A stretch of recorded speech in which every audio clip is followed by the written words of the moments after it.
أعوذ بالله من الشيطان الرجيم. بسم الله الرحمن الرحيم. ومن أحسن قولا ممن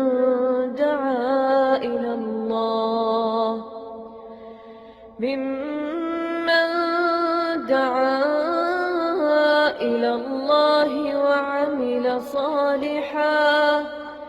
وعمل صالحا وقال إنني من المسلمين.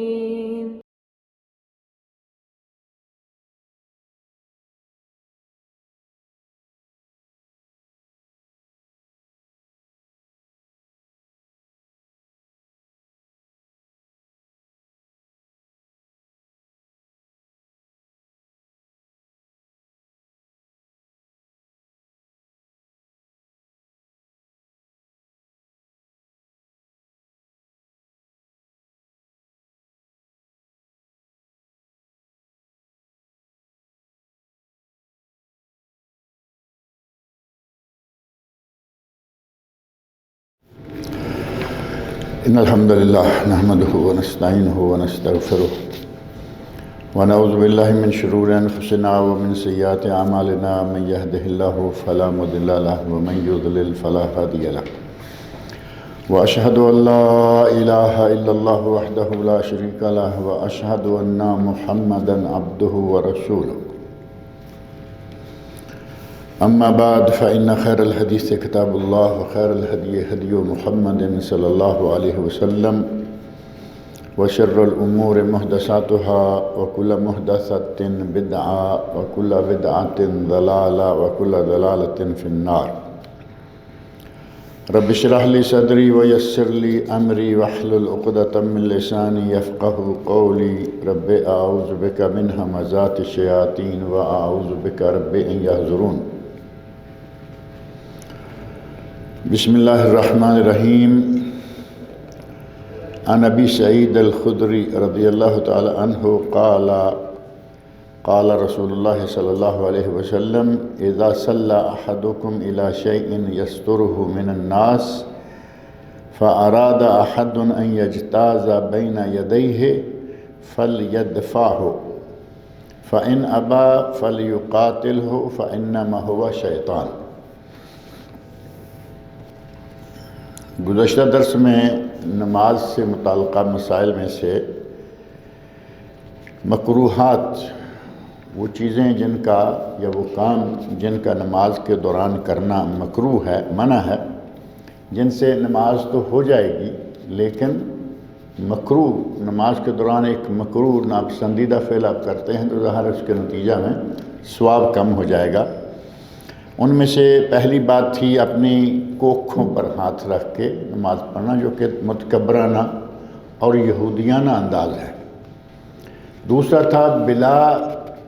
حاجہ، بلا ضرورت نماز کے دوران ادھر ادھر دیکھنا، دائیں بائیں آگے پیچھے آدمی دیکھ رہے ہوتے ہیں. اور تیسرا تھا اپنے سامنے یا اپنی دائیں جانب تھوکنا. یہ دونوں چیزیں جو ہیں، نہ سامنے اور نہ دائیں جانب تھوکنا بھی جائز نہیں ہے. نماز کے دوران اپنی نگاہیں آسمان کی طرف اٹھانا یہ بھی ممنوع ہے. سامنے کھانا حاضر ہو جائے یا کسی کو قضاء حاجت لازم ہو جائے تو وہ بھی پہلے کھانا کھائے، قضاء حاجت سے فارغ ہو اور اس کے بعد نماز پڑھے. نماز کے دوران جمائی آ جائے، یہ جو سستی کے نتیجہ میں عموماً ہوتی ہیں، اہل علم نے لکھا ہے کہ یا پیٹ بھرا ہوا ہو تو ظاہر ہے کہ نیند غلبہ کرتی ہے، جمائیاں آتی ہیں، یا آدمی سست ہو کے بیٹھا ہوا ہو تو وہ جمائیاں لے گا. اگر کسی کو جمائی آ ہی جائے تو نبی صلی اللہ علیہ وسلم فرماتے ہیں فَلْيَكْظِمْ مَا اسْتَطَاعَ، جس قدر ہو سکے اس کو روکو، منہ نہ کھولو، ہونٹ دانت منہ اچھی طرح بند رکھو. اگر کھل ہی گئے تو پھر آگے اپنا ہاتھ رکھو تاکہ شیطان کو ہنسنے کا موقع نہ ملے. ایک حدیث میں آتا ہے کہ آدمی منہ کھولتا ہے اور پھر ہا کی آواز نکالتا ہے جماعی کے آخر میں، تو شیطان ہنستا ہے، اس کو ہنسنے کا موقع نہیں دیا جائے۔ اسی طرح نماز کے دوران اپنے کپڑوں کو لپیٹنا سمیٹنا، آدمی یہاں سے شروع ہو جاتا ہے کہ وہ اپنے کپڑوں کو اوپر چڑھا رہا ہے، یہ بھی صحیح نہیں ہے۔ اور نہ ہی بالوں کو سمیٹنا، کپڑوں کو بھی اور سر کے بالوں کو بھی۔ نماز کے دوران منہ کو ڈھانپ لینا، یعنی سارا منہ جو ہے، سردی مان لیا ہے، آنکھیں چھوڑ دیں، باقی سارا لپیٹا ہوا ہے، وہ بھی جائز نہیں ہے۔ ایک ٹوپی پاکستان انڈیا میں ملتی ہے، شاید آپ کی نظر میں ہوگا، ٹوپی پہنتے ہیں تو وہ یہاں تک آ جاتی ہے، گردن بھی، سارا چہرہ بھی چھپ جاتا ہے، اور اس کے اندر صرف آنکھوں کا، جیسے عورتوں کے برقعے کا انداز ہوتا ہے نا، اس طرح کا صرف سوراخ ٹائپ جگہ ہوتی ہے۔ اس طرح کی ٹوپی پہن کر یا کسی کپڑے کے ساتھ منہ کو ڈھانپ کر نماز پڑھنا مکروہ ہے۔ اور اسی طرح ہاتھوں کی کینچی، یہ نماز کے دوران، نماز سے پہلے وضو کر چکے ہیں تو یہ شکل اختیار کرنا یہ بھی منع ہے۔ اور نیچے کنکریاں ہیں، کنکریوں سے کھیلنا، بار بار سیدھی کرنا، نبی اکرم صلی اللہ علیہ وسلم ارشاد فرماتے ہیں ان کنت فاعلا فواحدہ، اگر سجدے والی جگہ کی کنکریاں سیدھی کرنی ہی ہیں تو ایک مرتبہ کر لو نماز کے دوران، لیکن ہر مرتبہ آپ نے 4 رکعتیں پڑھنی ہیں، 8 سجدے کرنے ہیں تو 8 مرتبہ ان کنکریوں کو سنواریں گے، وہ مکروہ ناجائز ہے۔ امام کے افعال سے آگے بڑھنا، یعنی امام ابھی اللہ اکبر کر کے رکوع نہیں گیا اور آپ چلے جائیں، امام سمع اللہ،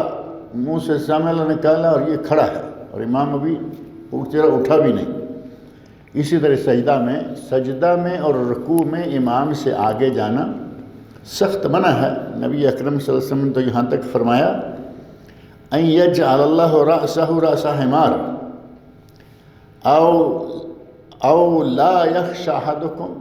تم میں سے کوئی اللہ سے ڈرتا نہیں ہے؟ یہ امام سے پہلے سر اٹھانا، سر جھکانا،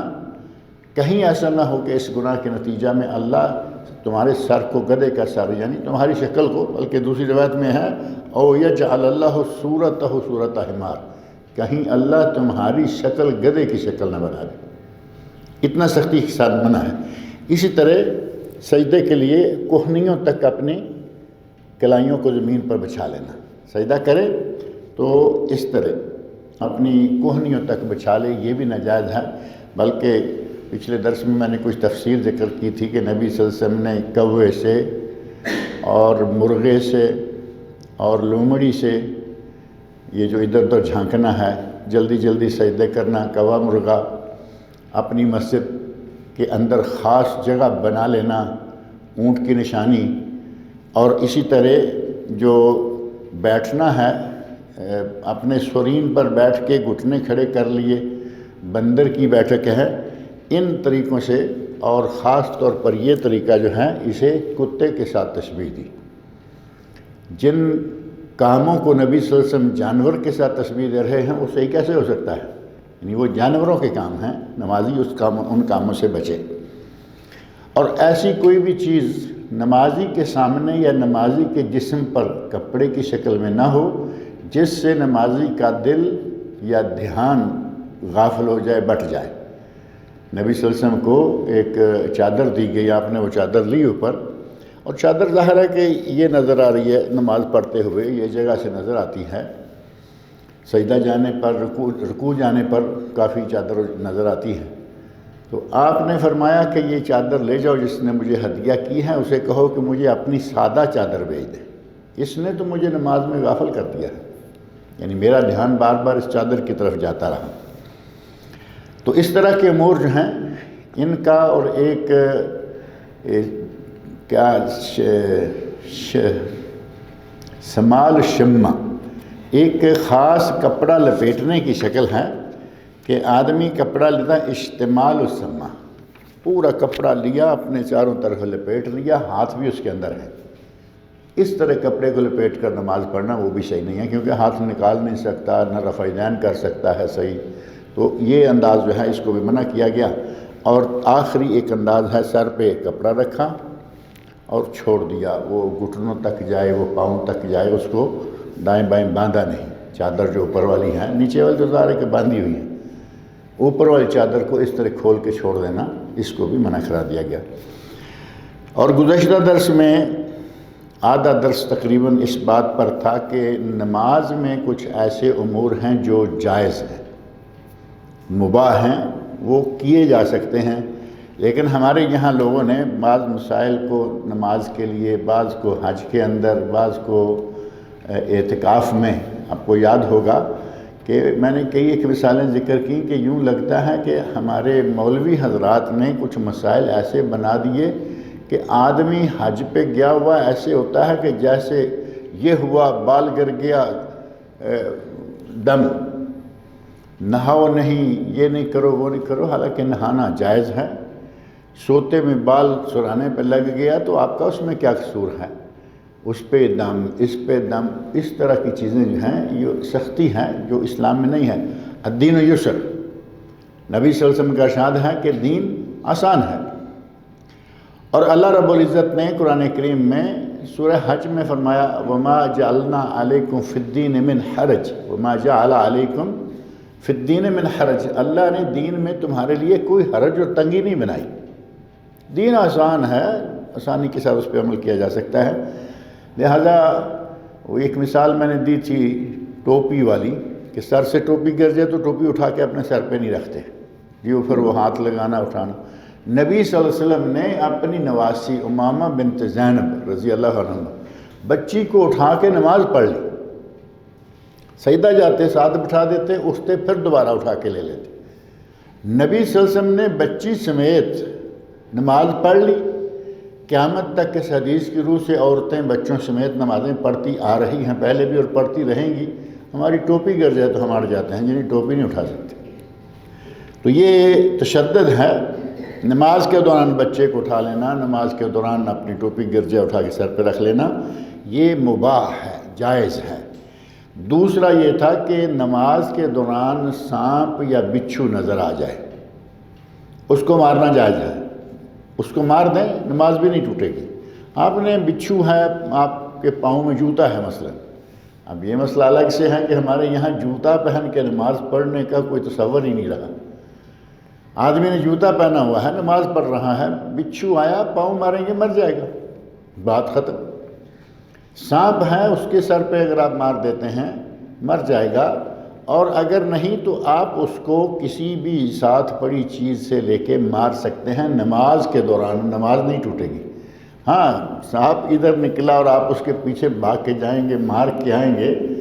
پھر تو ظاہر ہے کہ مسئلہ لمبا ہو گیا نا، پھر ایسی حالت میں نماز کو نئے سرے سے آ کے شروع کر لیں۔ اور تیسری بات تھی کہ مباح چیزوں میں سے اگر کوئی سلام کرے نمازی کو تو اسے اشارے کے ساتھ جواب دینا چاہیے۔ آپ سنتے رہتے ہوں گے کہ تلاوت کرنے والے کو سلام نہ کہو، نماز پڑھنے والے کو سلام نہ کہو، وضو کرنے والے کو سلام نہ کہو، حد یہ ہے کہ کہیں گے کھانا کھانے والے کو بھی سلام نہ کہو۔ یہ ہماری دین میں اپنی داخل کی ہوئی سختیاں ہیں، ورنہ کھانے والے کے گلے میں کیا لقمہ اٹک جائے گا وعلیکم السلام کہنے سے؟ وعلیکم السلام کہے، کھاتا رہے۔ تلاوت کرنے والا تلاوت کر رہا ہے، کسی نے کہا السلام علیکم، وعلیکم السلام، پھر شروع کر دے۔ شیخ محمد صالح عثیمین رحمۃ اللہ علیہ نے ایک فتویٰ اس سلسلہ میں دیا، ان سے پوچھا گیا یہی سوال، تو انہوں نے کہا دوہرا اجر جمع کرے، وعلیکم السلام کہہ کے وہ اجر بھی لے لے اور قرآن پھر پڑھتا رہے، اجر بڑھ جائے گا۔ تو ہمارے یہاں یہ بھی بڑی سختی کی جاتی ہے کہ نہیں جی۔ اور نبی صلی اللہ علیہ وسلم نے دوران نماز سلام کا جواب دیا۔ اب نبی صلی اللہ علیہ وسلم جواب دیں اور ہمارے لوگ کہیں کہ نماز کے دوران کسی کو سلام کرنا ہی منع ہے، جن کو سلام کیا گیا انہوں نے باقاعدہ جواب دیا۔ ابو داؤد اور ترمذی میں حضرت عبداللہ بن عمر رضی اللہ عنہ کہتے ہیں کہ میں نے بلال حبشی رضی اللہ تعالیٰ عنہ سے پوچھا کہ جب لوگ نبی صلی اللہ علیہ وسلم کو دوران نماز سلام کیا کرتے تھے تو نبی صلی اللہ علیہ وسلم جواب کیسے دیتے تھے؟ تو انہوں نے جواب دیا یقول ہکذا، نبی صلی اللہ علیہ وسلم اس طرح کرتے تھے، اور آپ نے اپنی یہ جو ہتھیلی ہے اس کو کھول دیا۔ ایک یہ کہ ہتھیلی کو کھول دیا مطلق، نماز پڑھ رہے ہیں نا یہ اب کسی نے اسلام کہا تو آپ ہتھیلی کھول دیں گے تو سامنے والے کو سمجھ آنی چاہیے کہ اسلام کا جواب ہو گیا، کیونکہ نماز کے دوران وعلیکم السلام کہنا تو نہیں ہے، وہ تو صرف ہتھیلی کو کھول دیا۔ اور صحیح مسلم اسی طرح سنن ابن ماجہ میں حدیث ہے، نبی اکرم صلی اللہ علیہ وسلم نے حضرت جابر رضی اللہ عنہ بیان فرماتے ہیں کہ نبی صلی اللہ علیہ وسلم نے مجھے کسی ضرورت سے بھیجا، جب میں واپس آیا تو میں نے دیکھا کہ آپ نماز پڑھ رہے ہیں۔ آ کے ظاہر ہے کہ انہوں نے حسب عادت آ کے سلام کیا، تو کہتے ہیں کہ نبی صلی اللہ علیہ وسلم نے میری طرف اشارہ فرمایا، میں نے ہاتھ سے کھولا تو اشارہ فرما دیا، اور اس اشارے سے نماز سے فارغ ہو کر نبی صلی اللہ علیہ وسلم نے فرمایا انکا سلمت علیہ۔ اب دیکھو دل رکھنے کے لیے کسی کے دل میں کوئی میل نہ آئے، مسئلہ شاید معلوم نہ ہو تو آدمی میل تو آ جاتی ہے، ہمارے یہاں تو فوراً گرم ہو جاتے ہیں کہ یہ اس نے ایسا کیا کیوں؟ فرمایا کہ تو نے مجھے سلام کیا تھا وَأَنَا أُصَلِّي، اور میں نماز پڑھ رہا تھا، اس لیے میں نے وعلیکم السلام نہیں کہا۔ اور ایک حدیث میں باقاعدہ یہ الفاظ موجود ہیں کہ آپ نے سلام پھیرنے کے بعد بلا کے وعلیکم السلام کہا، سلام کا جواب دیا، بہت اچھا دینا چاہیے۔ نماز کے دوران سلام کا جواب دینے کے 3 طریقے کتب حدیث میں موجود ہیں، ان تینوں طریقوں میں سے جس کو جب جو فوری طور پر ذہن میں آئے اس طریقے سے جواب دے سکتا ہے۔ پہلا یہ ہے کہ اپنا ہاتھ کھول دے، کھل گیا، اتنا کھول دے، اتنا ہی کافی ہے۔ ابو داؤد، ترمذی اور مسند امام احمد میں ہتھیلی کو کھول دینا ہے، لیکن ساتھ ہی محض کھول کے چھوڑ دینا نہیں، یہ کھولنا ہے، یعنی ہتھیلی جو ہے یہ زمین کی طرف ہو جائے۔ اب ظاہر ہے کہ ایسا کھولنا تھوڑا اشارہ اور ایسا کھولنا اور بھی زیادہ اشارہ ہے، تو وہ ایسے کر دے، اس کا سلام کا جواب ہو گیا۔ اور ابو داؤد، ترمذی، نسائی اور سنن دارمی میں حدیث ہے جس میں ہے کہ آپ صرف انگلی کے اشارے سے، ابھی ہاتھ باندھے ہوئے ہیں، کسی نے آ کے سلام کیا تو اس کا جواب دے دیں۔ اب ظاہر ہے کہ صرف انگلی کو اٹھائیں گے تو جواب کی شکل واضح ہے کہ آدمی نے ایک اب نارمل جو عموماً نماز میں اس جگہ حرکت نہیں ہے وہ حرکت کی ہے، تو اس کا مطلب ہے کہ سلام کا جواب اشارے سے دے دیا۔ جبکہ مسلم، ابو داؤد، ترمذی، نسائی، ابن ماجہ یعنی بخاری شریف کو چھوڑ کر جو سنن کی کتابیں مشہور ہیں صحیحین میں سے بخاری چھوڑ کر مسلم ہے، اور ابو داؤد، ترمذی، نسائی، ابن ماجہ سنن اربع 4 کتابیں ہیں، مسند امام احمد ہے، دارمی ہے،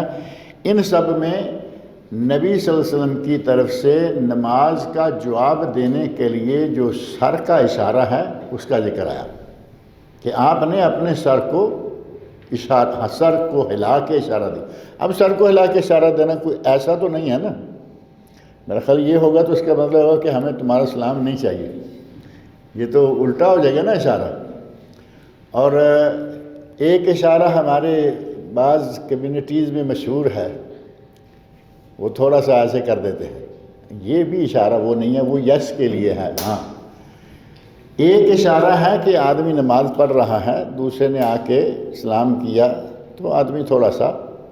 سر کو جھکا دے، تھوڑا سا جھکا کے ختم۔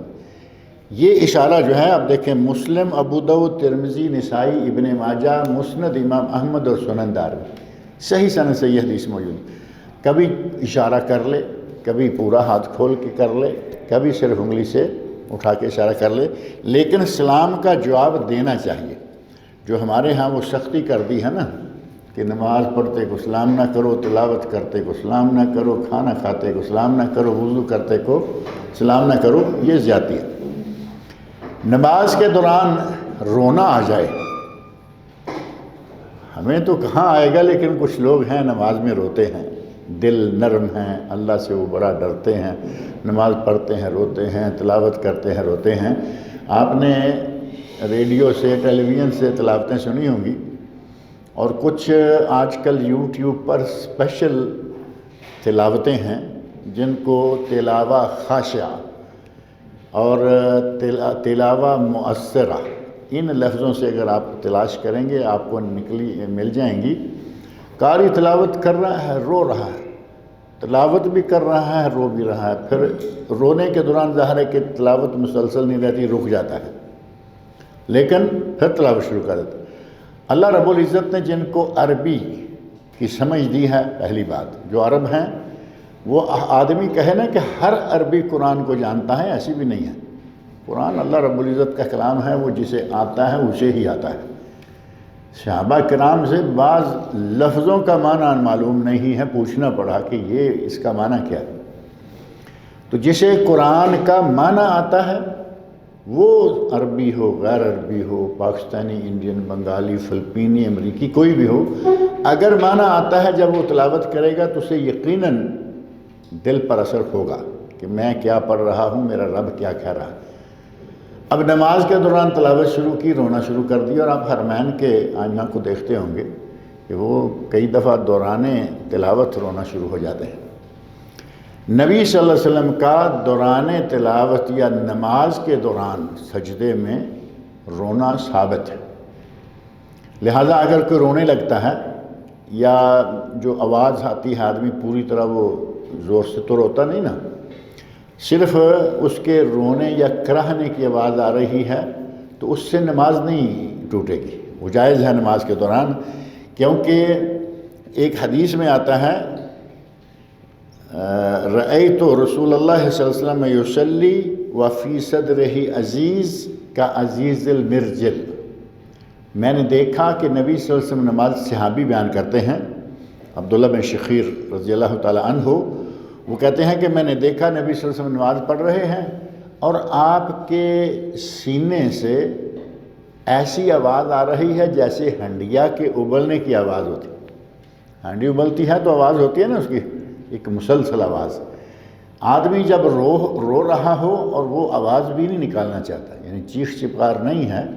تو اس کے سینے سے وہی آواز آئے گی۔ اس کی آواز ظاہر ہے کہ منہ سے نکلے گی، ناک سے تھوڑی بہت نکلے گی، لیکن وہ بالکل ایسی ہی ہوگی جس طرح کہ ہنڈیا ابل رہی ہے۔ کہتے ہیں کہ میں نے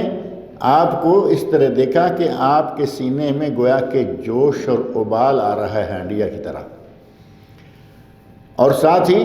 من البکا کا لفظ ہے کہ آپ رو رہے تھے۔ تو نماز کے دوران رونا اللہ کسی کو نصیب کر دے تو کوئی حرج نہیں، ایسا نہیں ہے کہ نماز کے دوران رونے لگ گیا تو یہ ہو جائے گا، نماز ٹوٹ جائے گی۔ نماز کے دوران رونا جائز ہے، اس میں کوئی حرج والی بات نہیں ہے، اور یہ سنن ابو داؤد اور مسند امام احمد میں یہ حدیث موجود ہے۔ اور نماز کے دوران امام بھولنے لگا تو اس کو لقمہ دینا چاہیے، تلاوت بھولنے لگا تب بھی لقمہ دینا چاہیے، اگر رکعت کو بھولنے لگا، اٹھنا تھا بیٹھ گیا، بیٹھنا تھا اٹھ گیا، فوری طور پہ اس کو لقمہ دینا چاہیے۔ لقمہ جو ہے وہ مردوں کے لیے الگ سے ہے، عورتوں کے لیے الگ سے ہے۔ مردوں کے لیے زبان سے سبحان اللہ، اور عورتوں کے لیے زبان سے نہیں، کیونکہ عورتوں کی آواز کو کم از کم نکالنے اور مجبوری کی حالت میں صرف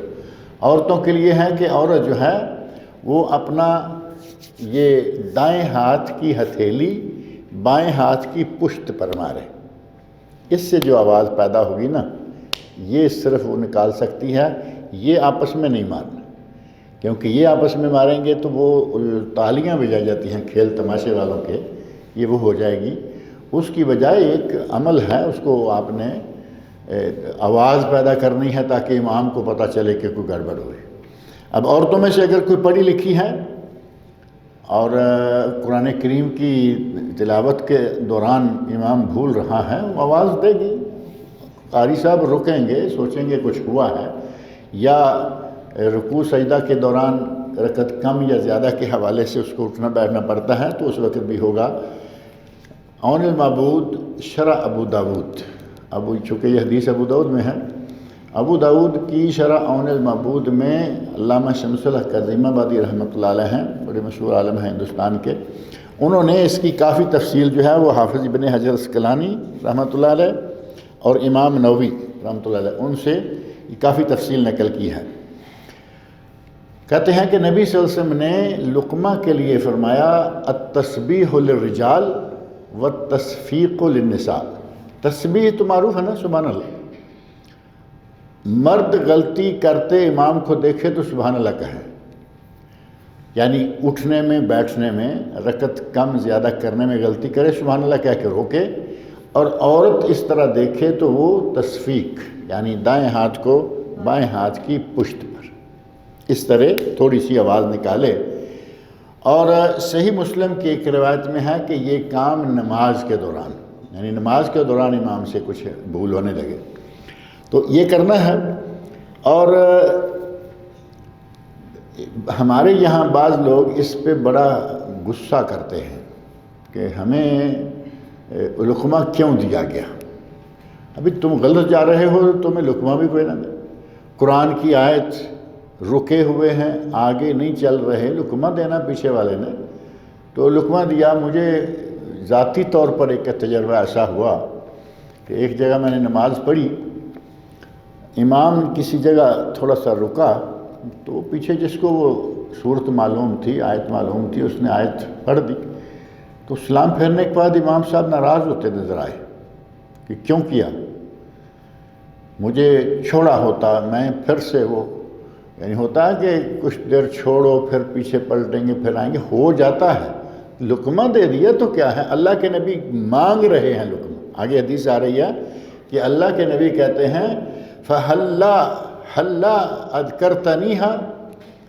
میں نے اگر آیت کو چھوڑ دی تھی تو مجھے یاد کیوں نہیں کرایا۔ امام گرمی کرے تو کیوں، جب کہ رسول اللہ صلی اللہ علیہ وسلم کی طرف سے نہ صرف اجازت ہے بلکہ آپ کہہ رہے ہیں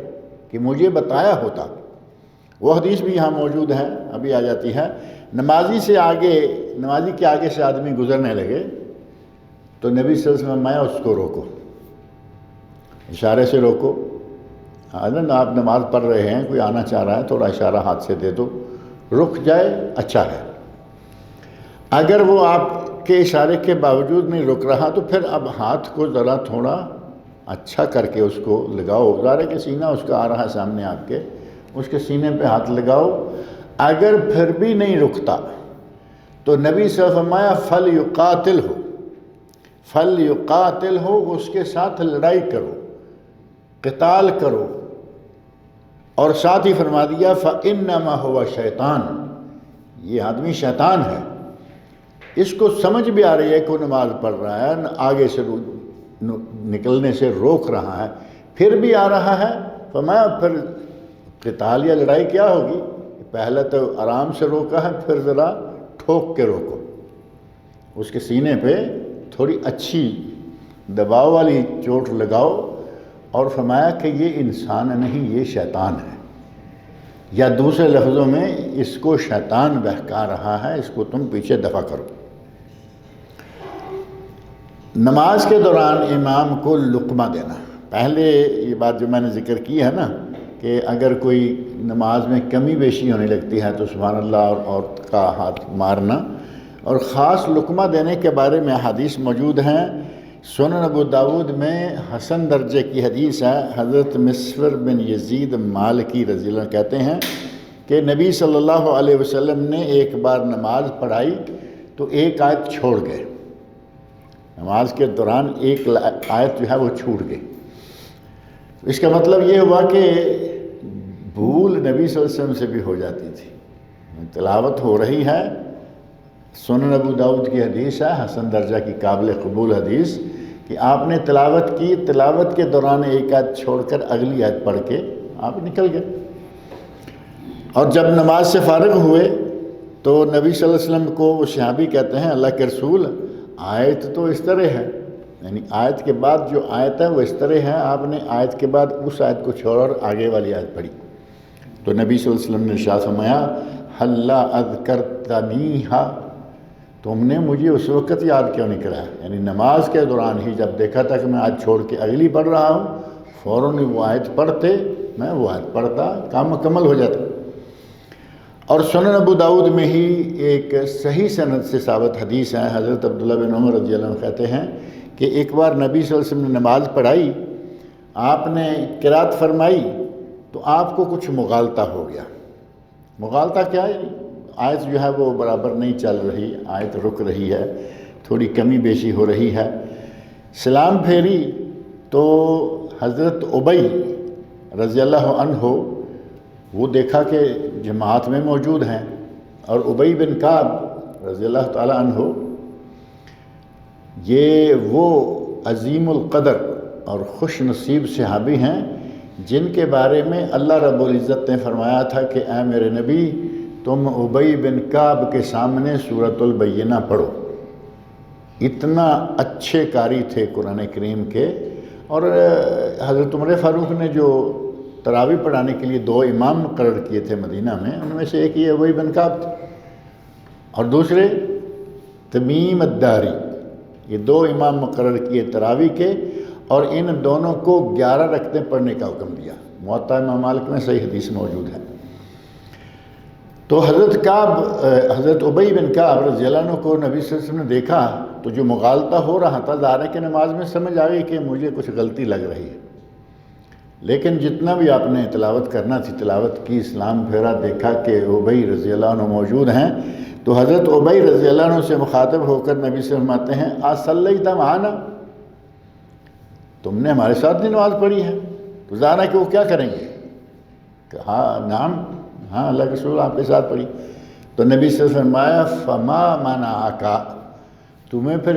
کس نے روکا تھا کہ تم مجھے لقمہ دے کے تلاوت کو صحیح کرا دیتے؟ فما منعک، یعنی میں نے روکنا تھا، میں نے کبھی روکا نہیں۔ قرآن نے روکنا تھا، قرآن میں ایسی کوئی بات ہے نہیں، تو تم نے مجھے کیوں لقمہ دے کر تلاوت جو ہے وہ صحیح نہیں کرائی، مغالطے میں کیوں مجھے رہنے دیا؟ اب اندازہ کریں کہ صاف طور پر نبی صلی اللہ علیہ وسلم نے ان دونوں حدیثوں میں لقمہ طلب کیا۔ آیت چھوٹی، کہا کہ تم نے کیوں نہیں مجھے نماز کے دوران ہی کہا کہ آیت ایسے ہے، مجھے یاد دہانی کیوں نہیں کرائی؟ اور حضرت ابی رضی اللہ عنہ سے مخاطبہ کو فرمایا کہ تم نے اگر ہمارے ساتھ ہی نماز پڑھی ہے تو پھر میرا مغالطہ دور کیوں نہیں کیا؟ فما منعک، تمہیں کس چیز نے روکا تھا اس بات سے؟ اور نماز کے دوران تھوڑا سا چل لینا بھی جائز ہے، 1-2 قدم آگے پیچھے چل لینا بھی جائز ہے۔ ہمارے یہاں پہ دیکھیں گے کہ چلنے کا معاملہ تو بڑی دور کا ہے۔ ہمارا بھائی نماز کے لیے کھڑا ہوتا ہے، کسی وجہ سے صف میں مثلا کوئی جگہ نہیں ہے کہ آدمی اس میں داخل ہو سکے، چاہیے تو یہ کہ جو بعد میں آئے صف میں جگہ بنتی نظر آ رہی ہے، 2-3 آدمیوں کو دائیں بائیں کر کے درمیان میں کھڑا ہو جائے، پیچھے اکیلا صف نہ بنائے، مجبوراً پیچھے اکیلا صف بنانی ہی پڑتی ہے، تو پھر اس شکل میں وہ اکیلا کھڑا ہو جائے، وہ نہ کھینچے کسی کو۔ اصل بات یہ ہے، جو کھینچنے والی روایت ہے وہ صحیح نہیں ہے، لیکن مان لیا کہ جو لوگ اس روایت کو صحیح مانتے ہیں وہ کھینچتے ہیں، وہ پیچھے کھینچ رہا ہے، یہ آگے کھینچ رہا ہے، وہ پیچھے کھینچ رہا ہے، یہ آگے۔ اسے کہا ہوا ہے کہ پاؤں کا دائیں پاؤں کا انگوٹھا اپنی جگہ سے نہیں ہلنا چاہیے۔ بائیں کا تو مجبوری ہے، تحیات میں جائیں گے 2 رکعتوں کے درمیان بیٹھیں گے، وہ تو گھمانا پڑتا ہے، اس میں تو انگوٹھا رہ نہیں سکتا۔ دائیں کی تاکید ہے کہ یہ ہلنا نہیں چاہیے۔ اب نبی صلی اللہ علیہ وسلم 2-3 قدم آگے چل لیتے ہیں، امام 2 آدمی کھڑے ہیں، جماعت کرانے کے لیے 2 آدمی کھڑے ہو گئے، آگے جگہ ہے، امام کو ہاتھ لگاؤ، امام آگے چلا جائے گا 2 قدم۔ آگے جگہ نہیں ہے، مقتدی جو ہے 1 آدمی، اس کو پیچھے سے تھوڑا اشارہ دو، وہ پیچھے آ جائے گا 2 قدم۔ اور یہاں آپ دیکھتے ہیں ہوتا رہتا ہے، ہمارے ملکوں میں ایسا کبھی دیکھا ہے؟ وہ پکے ہو کہ ایسا جیسے پاؤں میں کیل لگا دیا کسی نے۔ نبی اکرم صلی اللہ علیہ وسلم کا چل لینا تھوڑا سا ثابت ہے، اور بوقت ضرورت۔ ابو داود میں حسن درجے کی حدیث ہے، ام المومنین حضرت عائشہ صدیقہ رضی اللہ عنہ گھر کی شہادت دیکھیں، جہاں آپ کا چلنا اور جن کے سامنے یہ ہوا۔ حضرت عائشہ فرماتی ہیں کہ میں باہر تھی، آئی، ظاہر ہے کہ کسی ساتھ والے گھر میں گئی ہیں، میں واپس آئی تو دروازہ بند تھا، یعنی کنڈی سمجھیں کہ دروازے کے لگی ہوئی تھی، تو میں نے نبی صلی اللہ علیہ وسلم سے دروازہ کھولنے کا کہا۔ اب آدمی اپنے طور پر آ کے کہتا ہے جی دروازہ کھولیں، جیسے آج کل ہمارے یہاں بیل ہے، آ کے آدمی بیل بجا دیتا ہے، یہ تو نہیں پتہ اندر ہے نہیں ہے، کوئی نماز پڑھ رہا ہے کچھ اور، بیل بجائی کیونکہ اندر آنا ہے۔ حضرت عائشہ رضی اللہ عنہا فرماتی ہیں کہ میں آئی اور میں نے آ کے نبی صلی اللہ علیہ وسلم سے دروازہ کھولنے کا کہا، تو نبی صلی اللہ علیہ وسلم نے 2 قدم آگے بڑھ کر دروازہ کھولا اور پھر پیچھے چلے گئے، 2 قدم آگے بڑھ کے۔ اور اس میں یہ بات بھی موجود ہے کہ دروازہ قبلے کی جانب تھا۔ اب یہ قبلہ ہے نا ہمارا، اس طرف ہی آپ یہاں نماز پڑھ رہے ہیں، سامنے قبلہ ہے، دروازہ بھی ادھر ہے، آگے ہی قبلہ ہے، تو 2 قدم آگے جائیں گے، دروازے کی کنڈی کھول دی، 2 قدم پیچھے آگے اپنے مسلح پہ آگے، باہر سے آنے والا آرام سے اندر داخل ہو جائے گا۔ اب اس میں 2 قدم چل کے جانا بھی ہے ایک، دوسرا یہ ہے کہ کنڈی اشارے سے تو نہیں کھلے گی نا، ہاتھ کھول کے کنڈی بھی کھولنا ہے۔ نبی صلی اللہ علیہ وسلم نے اتنا کام کیا اور ہمارے یہاں اتنی سختی کر دی جائے کہ نہیں یہ نہیں ہو سکتا وہ نہیں ہو سکتا، ایسا بوقت ضرورت تھوڑا سا چل لینا جائز ہے، اس میں کوئی حرج نہیں۔ نماز کے دوران اگر کوئی نمازی کے آگے اپنی ٹانگیں کر دیتا ہے تو کوئی حرج نہیں ہے، سجدے کے وقت وہ اپنی ٹانگیں پیچھے کر لے، اور نمازی سجدہ جاتے ہوئے آگے والے، وہ بیوی ہے یا مثلا کوئی دوست ہے مرد ہے، تو وہ اس کے ٹانگ پر ہاتھ لگائے اور وہ اپنی ٹانگ پیچھے کر لے۔ نماز کے دوران کسی کو اس طرح ہاتھ لگانا جائز ہے۔ اور وہ حدیث بھی حضرت عائشہ رضی اللہ تعالی عنہا کی ہے، وہ بیان فرماتی ہیں کہ میں نبی صلی اللہ علیہ وسلم کے سامنے سو رہی تھی، اور بلکہ ایک ہی مرتبہ نہیں، میں سوئی ہوئی ہوتی، یعنی گھر کا معاملہ تھا، میں اپنے سوئی ہوئی ہوں، تو نبی صلی اللہ علیہ وسلم نماز پڑھتے، جب نماز پڑھتے تو میں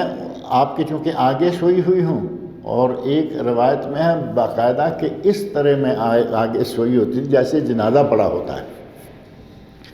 اب جنازہ پڑا ہو جا رہا ہے کہ بالکل اس طرح ہوتا ہے، تو نبی اکرم صلی اللہ علیہ وسلم جب سجدہ کے لیے جھکتے تو میری ٹانگ پر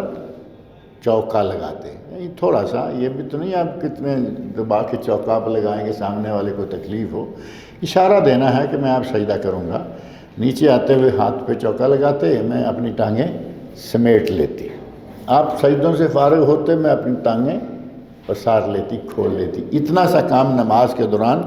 جائز ہے۔ اب ٹانگ پہ ہاتھ لگایا، کیا شرط ہے کہ اس وقت ٹانگ پر کپڑا ہوگا؟ سویا ہوا ہے، لیٹا ہوا ہے آدمی، تو شرط نہیں ہے کہ کپڑا ہو ٹانگ پہ، ہاتھ لگایا ٹانگ سمیٹ لی۔ اس سے یہ بھی معلوم ہوا کہ اس حالت میں اگر نماز کے دوران بھی بیوی کو ٹچ کر لیتا ہے تو نہ نماز ٹوٹتی ہے، نہ وضو ٹوٹتا ہے، نہ روزہ ٹوٹتا ہے۔ ہمارے یہاں تو سارا کچھ ٹوٹ جاتا ہے نا، اصل میں نہ نماز ٹوٹے گی، نہ روزہ، اور نہ ہی وضو، کوئی چیز نہیں ٹوٹے گی۔ البتہ یہاں ام المومنین حضرت عائشہ نے یہ بیان فرماتی ہیں وَالْبُيُوتُ يَوْمَئِذٍ لَيْسَ فِيهَا مَصَابِيحُ، یہ ان دنوں کی بات ہے جب گھروں میں دیے وغیرہ، چراغ وغیرہ نہیں ہوتے تھے۔ وہ زمانہ کون سا ہے؟ اندھیرا ہوتا، آپ نیچے آ کے ہاتھ لگاتے، یعنی بہت کھلے چاند روشنی ہوتی تو شاید آسانی ہوتی کہ آپ نیچے آنے لگے ہیں، میں ٹانگیں نکال لوں اور ہاتھ لگانے کی نوبت نہ آئے۔ یہ ان دنوں کی بات ہے جن دنوں میں ابھی گھروں میں چراغ نہیں ہوتے تھے، روشنی کا کوئی انتظام نہیں ہوا کرتا تھا۔ اور نماز کے دوران جو جائز اور مباح امور ہیں ان میں سے ایک یہ بھی ہے کہ آدمی کو کھانسی آئی، بلغم آئی، اور اس نے جیب سے ٹشو نکالا، ٹشو سے اپنے منہ کو صاف کیا، ٹشو جیب میں ڈال لیا، یا جیب میں رومال ہے، ہینکرچیف جس کو کہتے ہیں، چوڑا رومال، وہ یہاں تو استعمال ہی نہیں میرا خیال ہوتا، یہاں تو ٹشو زیادہ ہو گیا ہے، ہمارے پاک و ہند میں ابھی تک وہ چلتا ہے، وہ اتنا سے سائز کا جو ہوتا ہے، رنگ برنگا خوبصورت، جیبوں میں رکھتے ہیں لوگ، گلے میں بھی کچھ لوگ لا کے رکھتے ہیں، اور جیب کے اوپر کچھ ایسے انداز سے بھی رکھا ہو تاکہ تھوڑا سا نظر بھی آئے. یہ الگ الگ ڈیزائن ہیں. تو وہ اگر کسی نے رومال جیب سے نکال کے تھوکا کوئی حرج نہیں، اتنے سے بھی فرق نہیں پڑے. اب اس نے ہاتھ کھولا یا نہیں؟ ہاتھ باندھا ہوا تھا، ہاتھ کھولا نا، جیب میں ڈالا، جیب سے رومال نکالا یا ٹیشو نکالا، اس میں تھوکا، پھر اس کو جیب میں ڈالا، اور اس کے باوجود بھی اس کی نماز پہ کوئی اثر نہیں پڑے. نبی صلی اللہ علیہ وسلم ارشاد فرماتے ہیں، صحیح مسلم اور ابو داود کی حدیث ہے، حضرت جابر بن عبداللہ رضی اللہ عنہما سے مروی ہے کہ آپ نے فرمایا فَإِنَّ أَحَدَكُمْ إِذَا قَامَ يُصَلِّي، جب تم میں سے کوئی شخص نماز کے لیے کھڑا ہو، فَإِنَّ اللَّهَ تبارک و تعالیٰ قِبَلَ وَجْهِهِ، تو اللہ تبارک و تعالیٰ اس کے سامنے ہوتا ہے. اللہ تبارک و تعالیٰ اس کے بالکل سامنے ہوتا ہے. فَلَا يَبْصُقَنَّ قِبَلَ وَجْهِهِ وَلَا عَنْ يَمِينِهِ، تو اسے سامنے اور دائیں طرف ہرگز نہیں تھوکنا چاہیے. اللہ جب سامنے ہوتا ہے تو اس کا مطلب ہے کہ سامنے تھوکنا بے ادبی شمار ہوگا. اسی طرح دائیں طرف نیکیاں لکھنے والا فرشتہ ہونے کے اعتبار سے تو یہ بھی فرشتہ ہی ہے، اللہ کا فرشتہ یہ بھی، فرشتہ یہ بھی، لیکن اس کی ڈیوٹی وہ اچھی ہے. اس کی ڈیوٹی ذرا دوسری نوعیت کی ہے، یہ برائیاں لکھتا ہے، یہ نیکیاں لکھتا ہے. تو فرمایا کہ دائیں طرف بھی نہیں اور سیدھا بھی نہیں. اگر کسی کو تھوکنا ہی ہے تو وہ بائیں طرف پاؤں کے نیچے، دو جگہیں بتا دی. بائیں طرف تھوک دے اگر گنجائش ہے، نہیں تو اپنے پاؤں کے نیچے. اور پاؤں کے نیچے بھی گنجائش کب ہوگی؟ جب ریت کنکریٹ وغیرہ پر نماز پڑھ رہا ہو. پاؤں کے نیچے تھوکا، اوپر ریت چھڑا دی، بات ختم ہو گئی. اور اگر آج کی پوزیشن ہے، قالین ہے زبردست، مسجد کا ہے یا مصلی ہے یا دری ہے، ہر چیز کسی پہ بھی تھوکنا ظاہر ہے کہ صحیح نہیں ہے. ایسے میں جیب سے رومال نکالنا اور اسی میں تھوکنا ہوگا. فَإِنْ عَجْلَتْ بِهِ بَادِرَةٌ، اگر تھوک کے لیے اتنا چانس نہیں بن رہا کہ وہ پاؤں کے نیچے تھوکے اور یہ اسے ضروری طور پر جلدی تھوکنا ہے، فَلْيَقُلْ بِثَوْبِهِ هَكَذَا، تو پھر اپنے کپڑے میں، یعنی جو بڑا کپڑا بھی اس کے پاس ہے اس میں تھوک کے، نبی صلی اللہ علیہ وسلم نے ساتھ ہی انداز بتا دیا کہ کپڑے کو آپس میں مل دے. یعنی یہ بھی نہیں ہے کوئی تھوک وہاں جمع رہے،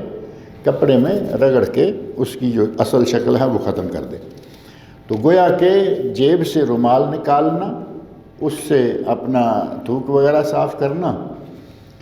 یا جیب سے ٹیشو نکالنا اور اس سے تھوک صاف کرنا، اس سے نماز پر کوئی فرق نہیں پڑتا. اور نماز کے دوران جو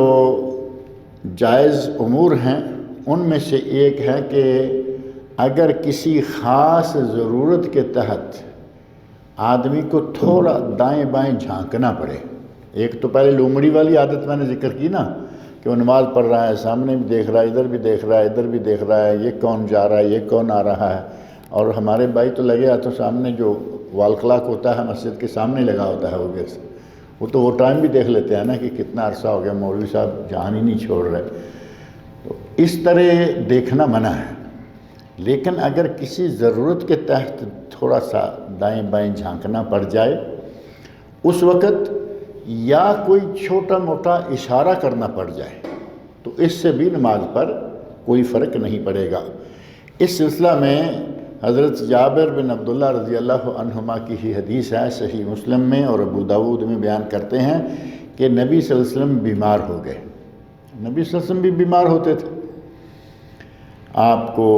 چوٹیں لگتی تھیں، آپ بیمار ہوتے تھے. یعنی وہ سارے عوارض جو کسی انسان کے ساتھ ہوتے ہیں، وہ آپ کو سر میں درد ہوتا، آپ نے باقاعدہ سنگی لگوائی سر کے درد کی. تو درد سر ہے، بیماری ہے اور زخم ہے، چوٹ ہے، یہ سارے معاملات ہوئے. کھانا ہے، پینا ہے، اور بیوی بچے ہیں، باپ دادے ہیں، سارا کچھ ہے نا. اب اتنا سارا کچھ ہم گن لیتے ہیں اور بعد میں کہتے ہیں جی آپ بشر نہیں تھے، آپ نور تھے. بعض یہاں آ کے پھر ہماری وہ کنڈی والی بات ہو جاتی ہیں کہ بس ایک کنڈی ہماری اڑی ہوئی ہے جو کھل نہیں رہی، ورنہ واضح سی بات ہے کہ ہر وہ کام جو کسی بشر کے ساتھ تھا نبی صلی اللہ علیہ وسلم کے ساتھ بھی تھا۔ بہرحال آپ بیمار ہو گئے اور آپ بیٹھ کر نماز پڑھنے لگے، آپ کھڑے نہیں ہو سکتے، بیٹھ کے آپ نے نماز پڑھنا شروع کیا، اور آپ تھوڑی سی آواز کے ساتھ جماعت کراتے۔ حضرت ابوبکر صدیق رضی اللہ عنہ آپ کی آواز کو زور سے پیچھے صحابہ تک پہنچاتے، یعنی آپ حضرت ابوبکر صدیق نبی صلی اللہ علیہ وسلم کے ساتھ پڑھ رہے ہیں اور لوگ ابوبکر صدیق کے ساتھ پڑھ رہے ہیں، چونکہ ان کی آواز جو ہے وہ پیچھے جا رہی ہے۔ نبی صلی اللہ علیہ وسلم نے، صحابی حضرت جابر کہتے ہیں کہ نبی صلی اللہ علیہ وسلم نے ہماری طرف تھوڑی نظر گھمائی، یعنی دائیں طرف بائیں طرف دیکھا کہ لوگ کھڑے ہیں۔ اب امام جو ہے وہ اگر کھڑا ہے تو صف کا دایاں بایاں حصہ واضح بات ہے کہ نظر آ جاتا ہے تھوڑا سا، اور اگر تھوڑا سا شک پڑے کہ کچھ ہے اور تھوڑا سا آدمی توجہ کر کے نظر گھما کے دیکھ لے کہ میں نماز پڑھا رہا ہوں، میں بیمار ہوں، میں تو بیٹھا ہوں بیماری کی وجہ سے، یہ کیوں سارے کھڑے ہیں، میں بیماری کی وجہ سے بیٹھا ہوں اور یہ سارے کھڑے ہیں، ہمیں آپ نے کھڑے پایا تو آپ نے اشارہ کیا کہ بیٹھ جاؤ، تو کہتے ہیں کہ ہم سارے بیٹھ گئے، نبی صلی اللہ علیہ وسلم کی اقتداء میں بیٹھ کر ہی ہم نے نماز پڑھی۔ اب یہ ایک بیماری کے واقعہ کے ضمن میں ہے۔ اب اس میں دو چیزیں آ گئیں کہ امام بوقت ضرورت تھوڑا سا دائیں بائیں جھانک سے، یہ تو نہیں ہے نا کہ وہ اس طرح دیکھے گا گھوم کے، نہیں، صرف آنکھ کے تھوڑے سے کنارے سے ادھر، جس کو جھانکنا ہی کہتے ہیں، تھوڑا سا نگاہ گھما کے جھانک کے دیکھ لے، جائز ہے، کوئی حرج نہیں ہے، اور امام اشارہ کر لے۔ اب آپ نے اشارہ کیا بیٹھ جو، تو کیسے کیا ہوگا؟ اب یہ تو نہیں ہو سکتا کہ آپ نے کہا ہو، ان کو کیا پتہ چلے گا آپ نے کیا فرمایا؟ اب ظاہر ہے کہ آپ نے کچھ ایسا اشارہ کیا کہ تم بیٹھ جاؤ، کھڑے کیوں ہو، تو وہ بیٹھ گئے۔ تو یہ امور جو ہیں نماز کے دوران جائز ہیں، ہمارے یہاں ان کو بالکل اتنا سختی کے ساتھ لیا جاتا ہے کہ ٹوپی گر گئی اٹھا کے سر پہ نہیں رکھتے۔ اور امام شوکانی رحمۃ اللہ علیہ کا واقعہ میں نے ذکر کیا تھا پچھلے ایک درس میں، یہیں بلکہ کئی جگہوں پہ، یمن کے بہت بڑے عالم گزرے ہیں، بہت بڑے عالم، فتح القدیر کے نام کی ان کی تفسیر ہے جو بہترین تفسیر ہے، اور نیل الاوتار شرح منتقل اخبار کے نام سے ان کی کتاب ہے فقہ الحدیث کی۔ ایک ایک باب اور ایک ایک حدیث میں یوں لگتا ہے کہ جیسے آدمی علم کا دریا بہائے چلا جا رہا ہے، اتنی بہترین کتاب۔ اور السیل الجرار، یعنی کوئی ایک کتاب نہیں، بہت ساری کتابیں ہیں، ایک سے بڑھ کر ایک ہیں، اور بڑی بڑی تفصیلی 4-6 جلدیں، 8 جلدیں، 10 جلدیں۔ ان سے کسی نے سوال کیا کہ امام صاحب یا شیخ صاحب، مولانا، اگر نماز کے دوران سر سے ٹوپی گر جائے تو کیا اٹھا کے سر پہ رکھ سکتے ہیں؟ تو انہوں نے کہا کہ نبی صلی اللہ علیہ وسلم نے امامہ کو اٹھا کر، جس نواسی کو آپ نے اٹھایا نا، امامہ بنت زینب، آپ کی بیٹی زینب اور اس کی بیٹی امامہ، امامہ الف کے ساتھ، امامہ الف کے ساتھ بیٹی کا نام، اور امامہ عین کے ساتھ پگڑی، عین کے ساتھ ہو تو امامہ، یا عین کے ساتھ ہو امامہ، تو یہ ہو گیا پگڑی۔ اور یہ امامہ تو لفظ ہماری اردو میں عام استعمال ہوتا بھی ہے۔ آپ کہتے ہیں کہ نبی صلی اللہ علیہ وسلم نے تو امامہ کو اٹھا کے کندھے پہ بٹھا کے گود میں لے کر کبھی زمین پہ بٹھا رہے ہیں، کبھی پھر اٹھا رہے ہیں، آپ نے تو نماز پڑھ دی، اور آپ امامہ اٹھا کے سر پہ نہیں رکھ سکتے۔ کتنا ایک عالمانہ نکتہ تھا کہ دونوں لفظ بولنے میں ایک جیسے، امامہ اور امامہ۔ کہا کہ تم امامہ اٹھا کے سر پہ نہیں رکھ سکتے، نبی صلی اللہ علیہ وسلم نے تو امامہ کو اٹھا کے جماعت کرا دی، نماز پڑھا دی۔ تو ہمارے یہاں بہت سختی کی جاتی ہے جو کہ ایسی نہیں ہے۔ نماز میں یہ بہت سارے امور جیسا کہ آپ نے دیکھا جائز ہیں، ان سے نماز پر کوئی فرق نہیں پڑتا۔ اب بعض چیزیں ایسی ہیں کہ جن سے نماز باطل ہو جاتی ہے۔ اب یہ پہلے چیزیں وہ گزریں، کچھ مکروہات اور کچھ مباحات، کچھ جائز اور کچھ وہ کہ جن سے نماز میں کچھ کمی بیشی ہو جائے گی، ثواب تھوڑا بہت کم ہو جائے گا لیکن باطل نہیں ہوگی، ان کو مکروہات کہا گیا۔ اور ایک ہے مبطلات، نماز کو باطل کر دینا، یعنی نماز ہی ختم ہو جائے گی۔ ان امور میں سے پہلی چیز یہ ہے کہ آدمی جانتے بوجھتے ہوئے بلا مقصد غیر متعلقہ از نماز سے متعلقہ کوئی بات کرتا ہے تو جیسے سبحان اللہ کہتا ہے، امام بھولا، سبحان اللہ کہا، تسبیح دی، جائز ہے، ثابت ہے۔ ایک آدمی کہتا ہے کہ اسلام پھیر دیا امام نے، اور امام سے کہا کہ آپ نے تو 2 رکعتیں پڑھی ہیں، ابھی 2 رکعتیں باقی ہیں، آپ نے اسلام پھیر دیا۔ امام کہتا ہے ہاں بھائی ایسے ہی ہوا ہے، ہاں جی آپ نے 2 ہی پڑھی ہیں۔ امام نے کہا اللہ اکبر، 2 اور پڑھ لی اور اسلام پھیر لیا، درمیان میں باتیں ہوئیں نا، لیکن وہ نماز کے بارے میں ہے، ادھر ادھر کی کوئی بات نہیں۔ اگر اس طرح کوئی نماز کے دوران اس طرح کی بات کر لیتا ہے نماز سے متعلقہ تو کوئی حرج نہیں،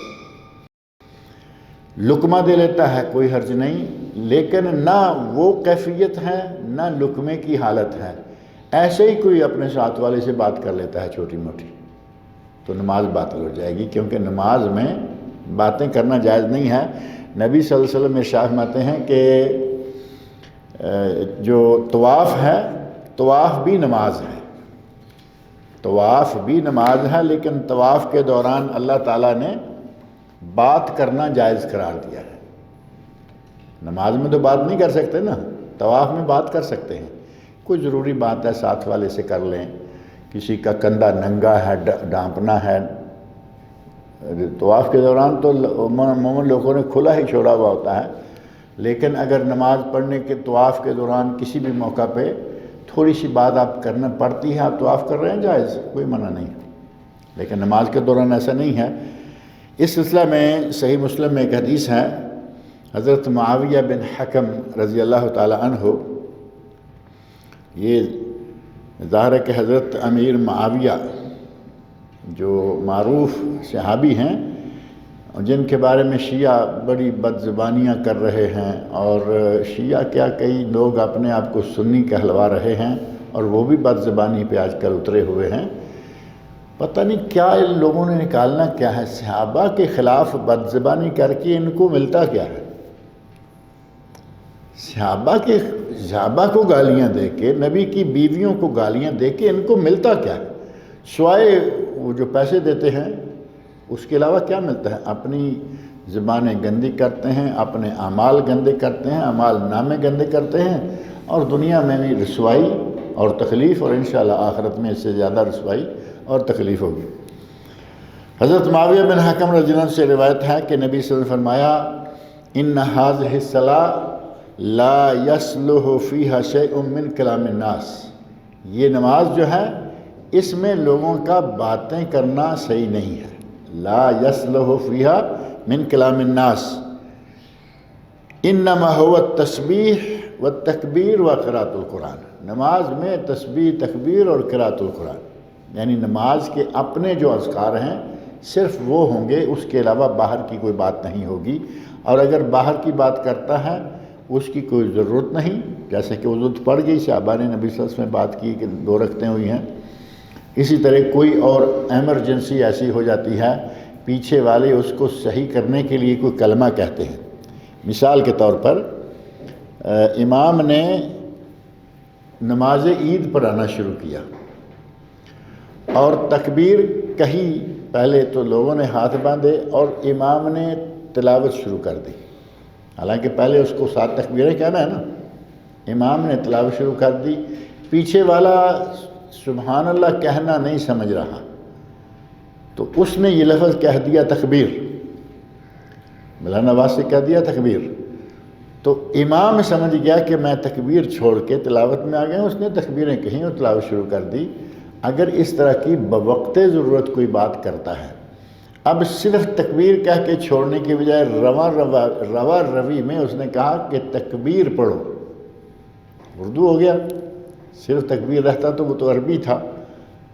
لیکن اس سے اس کی نماز باطل نہیں ہوگی، کیونکہ یہ نماز سے متعلقہ ایک غلطی کی اصلاح کر رہا ہے۔ اور اگر اپنی جیب سے کوئی بات نکال کے شروع ہو جاتا ہے ساتھ والے سے، تھوڑی سی بھی کرے گا تو نماز جو ہے وہ باطل ہو جائے گی۔ نبی اکرم صلی اللہ علیہ وسلم کی صحیح مسلم کی حدیث ہے یہ، اور دوسری صحیح بخاری اور صحیح مسلم میں حدیث ہے، زید بن ارقم رضی اللہ تعالیٰ عنہ بیان فرماتے ہیں کہ ہم لوگ رسول اللہ صلی اللہ علیہ وسلم کے دور میں نماز کے دوران باتیں کر لیا کرتے تھے، یعنی شروع کا دور جو ہے نبی صلی اللہ علیہ وسلم کا، ہم باتیں کر لیا کرتے تھے۔ ایک ساتھی اپنے ساتھ والے سے کوئی حسب ضرورت کچھ پوچھ لیتا، یعنی چھوٹی سی بات دائیں والے سے بائیں والے سے کر لیتا، یہاں تک کہ سورۃ البقرہ کی آیت نمبر 238 نازل ہو گئی، حافظوا علی الصلوات، نمازوں کی پابندی کرو، والصلاۃ الوسطیٰ، خاص طور پر درمیانی نماز عصر پر، وقوموا للہ قانتین، اور اللہ کے سامنے عاجزی کے ساتھ اور خاموشی کے ساتھ کھڑے ہو جاؤ۔ جب یہ آیت نازل ہوئی تو اس کے بعد ہم نے وہ سلسلہ جو ہے وہ روک دیا، باتیں کرنا بند کر دی۔ اس آیت کے نازل ہونے کے بعد نبی اکرم صلی اللہ علیہ وسلم کی طرف سے یہ حکم ہو گیا، یعنی ہمیں فَأُمِرْنَا بِالسُّكُوتِ وَنُهِينَا عَنِ الْكَلَامِ، ہمیں خاموش رہنے کا حکم مل گیا اور بات کرنے سے ہمیں منع کر دیا گیا۔ تو یہ دونوں حدیثیں اس بات کا پتہ دیتی ہیں کہ نماز کے دوران کوئی بات کرنا صرف یہ نہیں کہ جائز نہیں، بلکہ اس سے نماز ہی باطل ہو جاتی ہے۔ اللہ تعالیٰ مجھے اور آپ سب کو نبی اکرم صلی اللہ علیہ وسلم کے ارشادات پڑھنے، سننے، سمجھنے اور ان پر عمل کرنے کی توفیق عطا فرمائے، اور اللہ رب العزت مجھے آپ کو تمام مسلمانوں کو نبی صلی اللہ علیہ وسلم کی حیات طیبہ کے مطابق جتنا ہو سکے سنت کے مطابق زندگی گزارنے کی توفیق سے نوازے۔ کوئی سوال پوچھنا ہو تو آپ سوال کر سکتے ہیں۔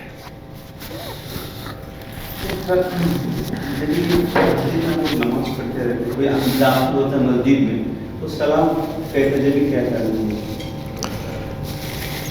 جو نمازی کو سلام کی بات ہے نا وہی مسجد کی بات ہے، کہ مسجد میں آنے والا کہتا ہے السلام علیکم۔ اب جو آدمی بیٹھے ہوئے ہیں وہ کہیں وعلیکم السلام، جو آدمی تلاوت کر رہے ہیں وہ کہیں وعلیکم السلام، اور جو آدمی نماز پڑھ رہے ہیں، سنتیں پڑھ رہے ہیں، وہ جتنا 2-3 طریقے تو ہو گئے نا، ایک طریقہ ہے یہ سادہ، دوسرا ہے یہ، تیسرا ہے یہ، اور چوتھا ہے یہ۔ 4 طریقوں میں سے جس طریقے سے بھی ممکن ہے وہ جواب دے، اور سلام پھیرنے کے بعد اگر وہ وعلیکم السلام اس وقت اس کو ذہن میں رہا، وعلیکم السلام کہے، سنت پوری ہو جائے گی۔ امام بیٹھ کے نماز پڑھے تو مقتدی بھی بیٹھ کے پڑھنا ہے۔ بہت اچھا ہو گیا، میں اس وقت ذہن سے نکل گیا جب یہ حدیث ذکر کی ہے نا، نبی صلی اللہ علیہ وسلم نے باقاعدہ اشارہ کر کے لوگوں کو بٹھا دیا۔ ایک موقع پر تو یہ ہوا، لیکن مرض الموت، جس مرض کے بعد پھر آپ تندرست نہیں ہوئے بلکہ وفات پا گئے، اس مرض میں آپ باقاعدہ ابو بکر صدیق رضی اللہ عنہ کو امام مقرر کر چکے اپنی جگہ کہ وہ نماز پڑھایا کریں۔ وہ نماز پڑھاتے تھے۔ اسی دوران ایک دن نبی صلی اللہ علیہ وسلم کی طبیعت سنبھل گئی، کافی کچھ محسوس کیا کہ میں آج صحیح ہوں۔ 2 آدمی آپ کو کندھے سے سہارا دیتے ہوئے مسئلے پر لا کے آپ کو کھڑے کیا۔ آپ ابو بکر صدیق رضی اللہ عنہ کی بائیں جانب آ کر بیٹھ گئے۔ نبی صلی اللہ علیہ وسلم بائیں جانب بیٹھ گئے، دائیں طرف حضرت ابو بکر صدیق رضی اللہ عنہ کھڑے ہیں اور پیچھے سارے نمازی کھڑے ہیں۔ نبی صلی اللہ علیہ وسلم جماعت کرا رہے ہیں، لیکن آواز بہت تھوڑی کمزوری کی وجہ سے، بیماری کے نتیجہ میں، تو آپ جو آواز نکالتے اس کی تکبیر، یا اس کو جیسے ہمارے کہتے ہیں نا مکبر، جو بعد میں زور سے آواز دیتے ہیں، یا حرمین شریفین کی نمازوں میں خاص طور پر، تو مکبر کا کام حضرت ابو بکر صدیق کر رہے تھے۔ وہ آخری زمانے کی، آخری عمر کی نمازیں ہیں، ان میں آپ نے بیٹھنے کا نہیں کہا، صحابہ کھڑے رہے اور آپ بیٹھے رہے، تو گویا اگر امام کسی ضرورت مجبوری کے تحت بیٹھ کر پڑھتا ہے تو مقتدی کھڑے ہو کر پڑھیں۔ یہ آخری امر ہے نبی صلی اللہ علیہ وسلم کی حیات طیبہ میں۔ مسجد میں 2 دن پہلے یہ واقعہ ہے، مغرب کی نماز امام کے ساتھ پڑھے، جو آخر میں آ کے پڑھا تھا، بندہ نے وہ ادھر پلر کے ساتھ میں لگا ہوا تھا، نماز پڑھا، ایک آدمی پیچھے ہاتھ پڑ، وہ جب باہر نکلنے میں بولتا ہے گرتا نکلو، وہ نہیں ہٹا، جا وہی سے نماز پڑھا، اس کو 2 بار میں بولا سوال شو نکلو، ہمارا ہوتا ہے نہیں جانا، میں بولا کیوں مستعد کیوں کر رہا تم؟ آدمی میرے کو غصہ ہو کے کہا ہوتا ہے، میں بول رہا تیرے تمام میرا آدمی ہاسپٹل میں مریض ہے، اسی لیے نظر بازی کا، یعنی آدمی مریض تھا، پتہ نہیں ویسا بتا رہا تھا، لیکن وہ جو نماز پڑھنے والا وہ ہے ہی نہیں، آخر نماز سجدے میں جانے کے بعد ایسے ہی یعنی کہ ان کے چلا، اب میرے کو میں سلام پھیر دیا، میں یار بتا چل مان رہا ہے، میں کیوں بولا میرا آدمی مریض ہے ہاسپٹل میں، اس لیے مجھے جلدی جانا، کچھ نہیں بات چکا، لیکن وہ میں بولا اتنا جلدی ہے تو تم بیچ میں آ کے کیوں پڑا، پیچھے سائڈ میں کر کے نماز پڑھنا تھا جانا۔ ظاہر ہے کہ ضرورت کے ایسی مجبوری کی لوگوں کو تو عادت ہے جان بوجھ کر پیچھے پیچھے بیٹھتے ہیں، وہ اس کو اتنا غصہ آ گیا، لیکن اگر کسی کو ضرورت مجبوری ایسی ہے کہ فوراً نکلنا ہے تو واقعی اسے چاہیے کہ کچھ ایسی جگہ تلاش کرے کنارے میں، تاکہ باہر سے کنارے سے نکل سکے گا، یا پیچھے۔ اور وہ تم ہٹو اللہ تعالیٰ ہدایت دے سب کو، اللہ تعالیٰ جزائے خیر دے، بارک اللہ فیکم۔ اللہ رب العزت ہم سب کو نیک عمل کی توفیق سے نوازے۔ جمعہ کے درمیان مریض میں داخل ہوتے ہیں، اس ٹائم اذان ہو رہا ہے، تو اذان کے لیے رکنا ہے یا سنت نماز؟ اس وقت اگر یہ دوسری اذان ہے، پہلی اذان ہے تو سن لیں کیونکہ اس کے بعد 1 گھنٹہ باقی ہے، لیکن اگر دوسری اذان ہے تو اس کے بعد چونکہ خطبہ شروع ہو جائے گا، لہٰذا پہلا یہ کام کریں کہ اپنی 2 رکعتیں پڑھیں۔ اگر 2 رکعتیں پڑھنے کے ساتھ ہی اذان بھی ختم ہو جاتی ہیں تو اذان کا جواب تو آپ نہیں دے سکے، دعا مانگیں، اللہم رب ہذہ الدعوۃ التامہ۔ اور اگر یہ بھی نہیں ہوا، آپ نماز پڑھ رہے ہیں، اذان ختم ہو گئی اور امام نے خطبہ شروع کر دیا تو سلام پھیر کے آرام سے خطبہ سنیں۔